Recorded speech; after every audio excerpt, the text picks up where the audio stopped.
So, when I talk about tarot, I often talk about the importance of empowering the querent and the importance of stressing to them that it's important for them to be an active participant in their own life and not to stand on the sidelines. And there's an analogy that I often use with tarot. I always say that a lot of people think that tarot is a chauffeur, but in fact, tarot is a passenger. And what I mean by that is that when tarot cards are turned over and interpreted, a lot of people are looking for tarot to drive them to their destination using the best possible pathway with the least possible obstacles. When in fact, tarot is not going to do that and was never meant to do that. You are supposed to be the chauffeur, you are the person with the keys. What tarot does is it goes along with you for the ride as a passenger. And this passenger is chatty, he's encouraging, he keeps you awake when you're on the verge of going to sleep, he gives you good advice, and he has a map. So with that map, he can let you know how many different avenues there are to go down, what looks like the best way, what might look like the quickest way, but then of course you've got that scenic route which is going to take an hour longer but you'll see a lot more kind of thing. You're the one who selects the route that you feel is the best for your specific purposes. The passenger doesn't make any of the decisions. The passenger merely encourages you and gives you the faith and the energy that you need to go on. So people that are looking for tarot to be their chauffeur have, in my view, kind of gotten the wrong end of the stick. So how do we empower our querents? Well, it's a long, hard road, really, to try and find the best ways to do it for you and for the querents that you have. And obviously each situation is very different, so there's that on top of everything else. Each querent is different and so are their circumstances. But these are a few sort of pieces of advice that I feel I've picked up and utilised well about how to empower the querent and how to make the querent the centre of the reading. Remember, your opinion is never going to be as important as the querent's opinion. And what we're looking for really is to treat the querent's opinion and the querent's perspective as a creature in its own right who's bored of the same food, wants to change the diet up a little bit, wants to try things it's never tried before, and then from there kind of select these parts of the new diet that are tastiest and are most nourishing and give the most energy. So what we're basically doing is we're throwing different things into the diet, we're throwing different ideas into the arena. It's up to the querent to select what works, and it's up to the querent really to deliberate. It's not down to us. So I think the first important thing with regard to empowerment, particularly when you're reading face-to-face for a querent, although this can definitely be done with online readings as well, whether it's via email or on the phone, whatever it is. When you're giving a reading for a querent, it's very important that you give questions and focus areas. It's very, very easy when you're reading tarot for somebody to hear only your own voice. A lot of querents don't particularly feel inquisitive per se when they're having a tarot reading. They're absorbing the information, especially if it's coming at them thick and fast. They won't necessarily feel that they want to stop you and say, well, what does that mean in terms of my situation, or what exactly does this card say about this particular thing? They won't do that. They will kind of be almost startled into submission. They will be listening, they'll be absorbing, they'll be taking it on. What they probably won't be doing in that instance is being challenged. Now, they could record the reading and listen back to it later, or you could make notes for them and they could go through it themselves later, and that's fine. But during the reading, if you want them to get some challenge out of it, and if you want them to feel provoked and triggered to change up their perspective, then questions and focus areas are great. And when I do my written readings, I always have questions and focus areas in the body of the reading. So I'll read and interpret a couple of cards according to the querent's situation, and then there will always be little stop points where I have homework, if you want to call it that, things that I've asked the querent to do and think about on their own time. So, consider how you're going to move forward from here, consider how you've dealt with challenges and disappointment in the past. When we're looking at this card particularly, I said it pertains to this, this and this. Write down a list of all of these things and the positive and negative ways it's influenced you, that kind of thing. So there we are giving the querent the keys. We are asking the querent to take a drive. And we, as the map readers, are kind of saying, look, these are your options. Why don't you explore them a little bit? Why don't you kind of find out what your destination is going to be and how you're going to get there, and I'll help you, kind of thing. So questions and focus areas are really important, and I think they help the querent to elaborate. As I was saying in the Gestalt prayer video, I think, or possibly the one before, God, I've done so many today, I don't know. But as I was saying in one of the other videos I've done today, it's very, very easy to only think about the perceptions of other people when we're having a tarot reading about a specific situation. We actually cancel out a lot of our own observations and a lot of our own voice when we're concerned about something and we're seeking advice about something. So say, for example, we're having difficulties with our marriage, we may go to a tarot reader and we may find that in explaining our area of focus and in explaining our issue, we may find that we talk a lot about our partner's perceptions and our partner's problems and what our partner has said and what our partner has done. But what we're doing is we're omitting our own perceptions, we're omitting our own feelings, We're only thinking about the other person's perspective and we're only concerned with the other person's feelings. When in reality, a tarot reading should be a time of necessary self-involvement. We need to be thinking about how we're reacting to this, how it's affecting us. So giving a querent questions and focus areas kind of triggers them to elaborate. It asks them to consider what they're saying and whether or not they might be on a little bit of a train track and whether they might need to come away from that and understand what they're saying and the words that they're saying, try and inject themselves into the proceedings a little bit. I think it's easy when a querent's had a long-standing issue for them to say something very automatically. So if you've had a problem for a really long time and you've been explaining it to friends and for a really long time, you've been battling with it for a long time, you might say something completely automatic and it's sort of second nature and you don't really consider it. So for example, I'm disappointed with my marriage because it didn't go the way I wanted it to, whatever, that kind of thing, anything. If you've felt that way for a long time and you haven't really reassessed it or addressed it, you'll say that, but you won't actually break it down. You won't consider why. You won't consider what you wanted the marriage to be in the beginning and whether or not that was actually a realistic expectation. You won't consider how you're going to put those building blocks back together now. I think it can become very automatic, an area of focus or a problem. So when you give your querent specific questions to go away and grapple with on their own time, or during the time that you're reading, you ask them a question like, can you tell me how you arrived at that feeling? Or you explain a card to them and you say, how do you think that taps into your feelings about disappointment with your husband? If you give those questions or focus areas, you're not trying to put the querent on the spot, you're not trying to frighten them, you're not trying to belittle them, you're trying to help them to elaborate so that they can see how important their own perception is and so they can understand how important it is to actually talk about it and not just to state something that may now be empty or hollow or hasn't been considered for a long time. It kind of freshens things up, and that's important. There's no one right answer, and that's an important thing with empowering the querent as well. Of course, going back to the passenger and chauffeur thing, this speaks wonderfully to this idea. We need to give the querent all of the options, and we need to kind of consider every pathway. Empowering the querent is about letting them know that there is no one right answer, that they actually have the power in the here and now to change things for the better tomorrow. And I think sometimes there can be a feeling of real instancy and urgency and the essential nature of life can be invested into a tarot reading. So it really can be that turning point.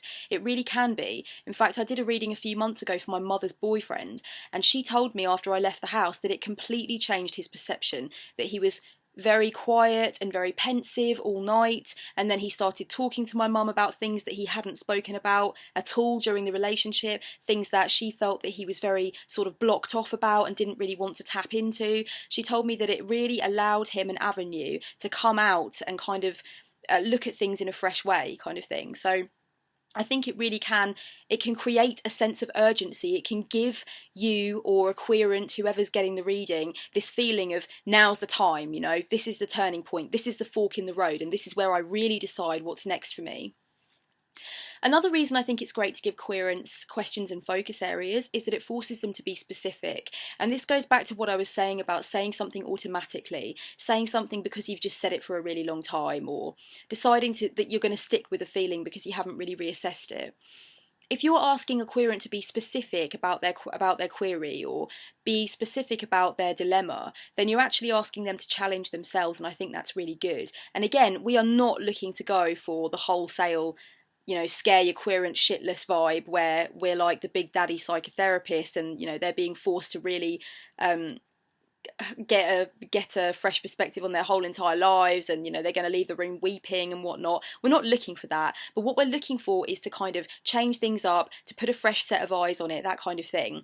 And I think that encouraging the querent to be very specific about what they're saying or about what they're feeling can enable them to get a sense of importance regarding their own emotions. Their emotions are important, their perspective is important, the way they feel during that tarot reading is of great importance. At that moment, for me, when I'm doing a reading, it's the most important thing, that we are getting something out of it for that querent, and that querent can go on after they've read it feeling like they have more options, or they understand their options, or they're not as afraid to select one of those options and run with it, So I think being specific is important, and in my questions and focus areas that I write up, often there are quite a few that are geared specifically to making the querent get down to what's actually true, or shave away all of the flowery sentiment or the things that they say through nostalgia or paranoia. I'm trying to get them to reach their core, and in order to do that they need to be specific, not wishy-washy, no generalizations. Be specific about what's disappointed you, or be specific about your ambition, be specific about what it is about your boss that makes you feel undervalued, and be specific about where you've seen that in your life before and where that cycle will have come around again, kind of thing. So it's just basically asking them to tap into it on a level that does not allow them to ignore the core issue. It doesn't allow them to ignore cause and effect. It doesn't allow them to ignore what's really at stake here, which is what can kind of happen when you say something off the cuff and you've said it before and it's almost like you're boring yourself saying it. Being specific lends itself to cutting away through the layers and getting to what's actually inside. I think also that empowering the querent does involve uncovering some maladaptive or unhealthy behaviours. And that's very difficult for a tarot reader to do. Most people that get into the art of reading tarot for self-development or for support or for listening, counselling, whatever, we do so because we really want to help others, and we really feel that tarot is a tool that lends itself to the possibilities that we can offer to somebody and the support we can offer to somebody. So it's actually very difficult to put yourself in the position of challenger. And again, I'm not saying you need to make your querent cry or give your querent nightmares or anything like that. That's not what it's about. It should be an overwhelmingly positive experience, but it should not placate a querent's ego or sense of themselves. You should not be afraid to put a few home truths in there. You should not be afraid, for example, to say, have you tried to look at it from the other person's perspective? Or perhaps you need to be less micromanaging in order to accept the changes that are taking place, this kind of thing. Ask the querent to consider what they may not have considered, because, the ego is a fragile thing sometimes. The ego is that thing that we hold on to. It's that bunch of notes and details and pieces of information that we feel we know about ourselves, that we can accept about ourselves. We've decided that this is it. This is what we entail. This is how we break ourselves down and put ourselves back together. The ego. So the ego is Kellyanne in a little bubble. That's everything that I accept I am, both good and bad. Behind the ego is a whole mess of other crap, and we don't always want to tap into that. And as a tarot reader, it's very difficult to suggest to a querent that yes, there are things that you may be doing in order to perpetuate the cycle or cause your own issue, or perhaps you're not looking at the core issue itself, the root of the issue, if you like, which is normally always internal. It's difficult to say things like that to a querent because you want to be helpful and positive and sweet and supportive. You want to lend your ear, you kind of want to bolster a querent, you want to make a querent feel better about everything, and that's a very, very sweet pursuit, but it's not the whole animal. A lot of querents will go to a tarot reader to be challenged and to have their perceptions challenged and to have a new way of thinking of things. And that does involve uncovering any maladaptive or negative or counterproductive behaviour. So I'm not saying that you intuitively need to pick up on it, because, I can't. I mean, I'm an intuitive reader, but I do not claim to know everything about a querent when they come to me. I know what they tell me, and I react off of that. Tarot will do the rest of the work, because tarot is absolutely invested with messages that are going to help anyone through anything, and that's a fact. So tarot will do most of the work, but what I'm saying is that I often invite a querent to look at a way of seeing things that they haven't yet picked up on, and it will normally be because they don't want to, because they want to put the blinkers on, because they want to project, and not look within. And I do this too. I'm not perfect. I do it. And that's why sometimes I do use tarot for myself, because I need to come out. I need to come out of that desire to project and to protect my own ego and to protect my own version of the truth through projecting and using cards to say, yes, she was wrong. She hurt me. Now I need to put up my protective shield because I'm superior and I would never have done that to her. You know, the cards confirm everything I feel and think. No, that is not the whole animal with tarot. Tarot will ask you to hold a mirror up to yourself and often to the darkest parts of yourself, and that's what makes it such a beautiful tool. But if you are reading for a querent, sometimes you will be afraid to address that part of the reading where you really ask a querent to consider if they've thought about their own behaviour and if they've thought about what they could be doing that is making things worse, what they could be doing that's destructive. And another thing which I've gone into with my Gestalt prayer post, and I'll just quickly finish on, is that it's very important to make the readings person-centered in order to empower. If a querent comes to you and they want to know how somebody else feels about them and what somebody else is up to behind closed doors, of course these questions generate a lot of curiosity and a lot of insecurity. And you know, every single person over the age of 18 has sat up nights wondering, is that person cheating on me? What does that person really think of me? That kind of thing, where we've considered more what they are thinking than we have what we ourselves are thinking and how we're reacting to it. Giving a person-centered reading will be empowering in itself, because the tarot reading needs to focus on the individual's right to choose. You cannot stop somebody from being an arsehole, but by God, you can stop yourself from putting up with it. You can choose to walk away, you know, that's what you can do. You can never change the will of another person. You absolutely can't, but you can put measures in place to protect yourself, to respect yourself, and to tell yourself that you've had enough of that now and you're going to choose another road. So think about how best to help your querent. If your tarot reading takes a solid hour, but that hour is talking solely about why somebody is being a complete douchebag, and it's given no time whatsoever to what the querent can do to bolster themselves and accept that sometimes people are douchebags and they might need to do something to change that by not being around them. You know, if you've dedicated a whole hour to simply talking about somebody else, projecting, then what food have you really given your querent? What help have you really imparted to them? What knowledge have they gained about themselves? Probably very, very little, because they have been allowed to project. They have been permitted to sit pretty. There is no challenge there. So I think tarot is all about appreciating, celebrating and accepting our free will. It is not about trying to work out how to change other people's. It really isn't.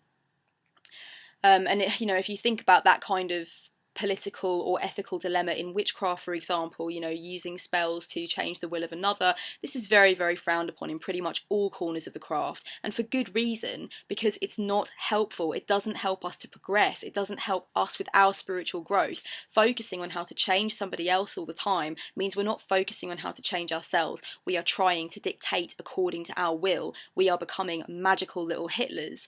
You know, and that's not what spiritual development is about. It's about changing ourselves and defining that change in ourselves as the reason that our environment becomes better and the people we're around become more healthy for us and we become generally more content. We don't get that from waving our magic wand and changing everything else, you know. It's kind of like the apprentice in Fantasia. It's all going to go wrong. If you start trying to make everybody do your bidding and make everything go your way, eventually there's going to be chaos, you know. So if you have seen Fantasia, then you will agree with me that Mickey should have just cleaned up by himself because trying to get everything else to do his bidding ended badly. So that's kind of my views, or some of my thoughts on empowerment and empowering your querents and just helping them to feel that tarot is giving them the keys to their life. They're not being allowed to lie on the back seat and fall asleep and be driven there. That's not how it's going to work. You know, we all have the keys to our own lives, and help is what we're looking for, support is what we're looking for, advice is what we're looking for. If we're looking for the answers, we're definitely looking in the wrong place, we're barking up the wrong tree, it's never going to happen. The answers have to come from within. Thanks for listening.